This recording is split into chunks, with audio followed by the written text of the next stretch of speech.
For the Love of Money, The Night Watchman, by Lovie Smith, Chapter 7. Adelaide Lady Morrison found the palace in Dallas, laid down the money for a year in advance. The price included a gardener and a caretaker. No personal maid, but a couple of housekeepers lived there on duty 24 hours a day at the expense of the owner.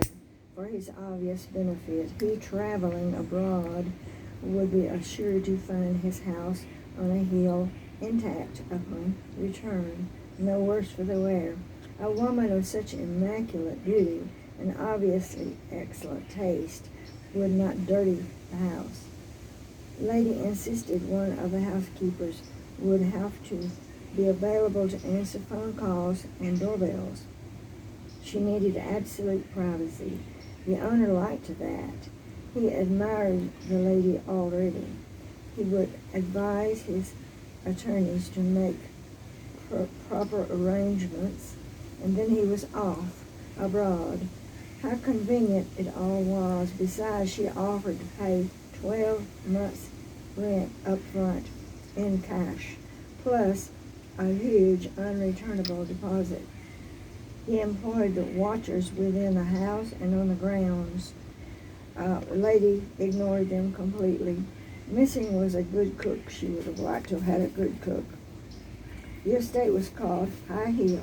It belonged to the Brentwood family. James Brentwood lived there alone.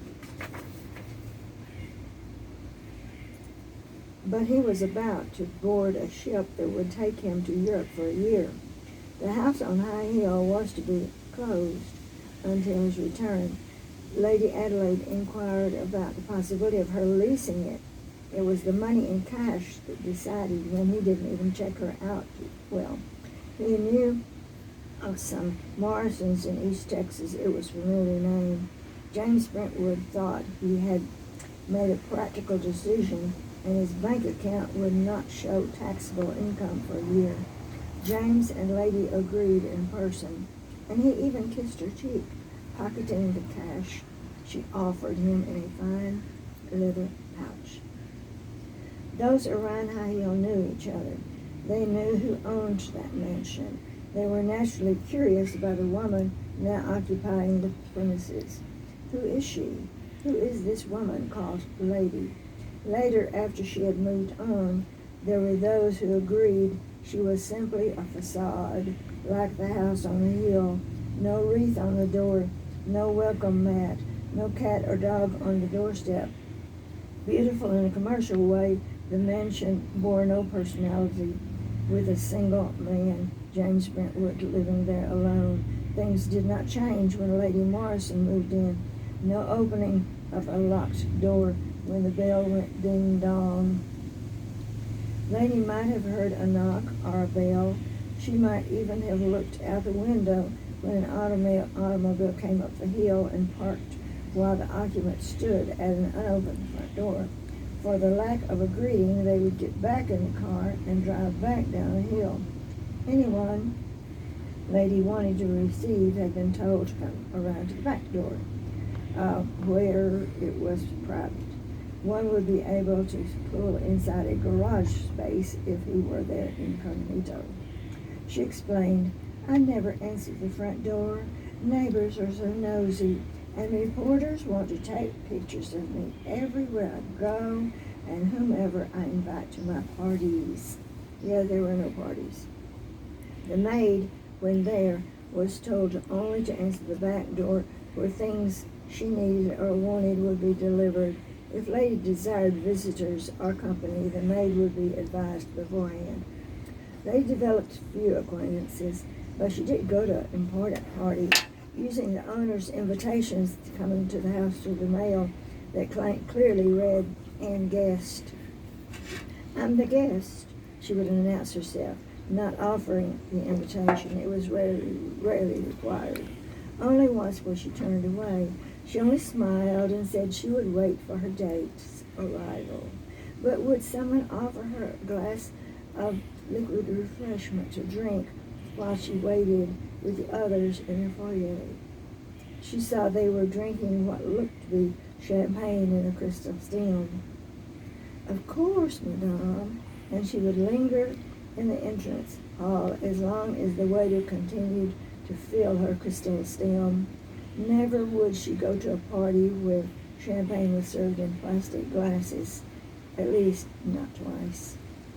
She remembered one evening when the most delightful gentleman whisked her off in his arms, champagne stem and all, to the dance floor. Several dates with him followed.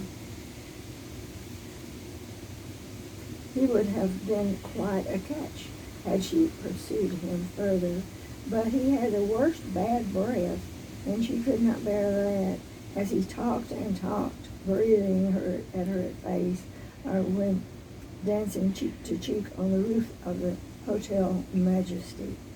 He was also too inquisitive, trying to link her last name to wealthy families. She had a feel of it, telling him after many gifts had been delivered to the back door of High Hill that she had been promised, though not engaged, to be married to a man in Oklahoma City and would be closing the house on High Hill in a few weeks. She wanted to join him there. The gifts stopped coming, and so did he. She ran into him at a few parties later and managed to escape by the time he crossed the floor in her direction. She kept all his gifts, of course. Some she returned to the fine stores that sent them out to the mansion. Expensive gifts fit to wear to fancy parties, accentuating the lavish clothes she bought with her own money, or rather Mr. Gleason's money from the safe deposit box at the bank. She chose to drive her own leased Mercedes, always in control of movement, choice her own, when to come and when to go. When one of her new acquaintances suggested a reciprocated visit, she would say, "Why don't you call me first?" And then if they did call, she would discourage them. She didn't want them doing the coming, she wanted to do the going to parties, events, especially fashion shows, where she ordered the latest styles that showed the best of her fine figure, a tiny waist, a well-endowed bust, long legs, and perfect knees.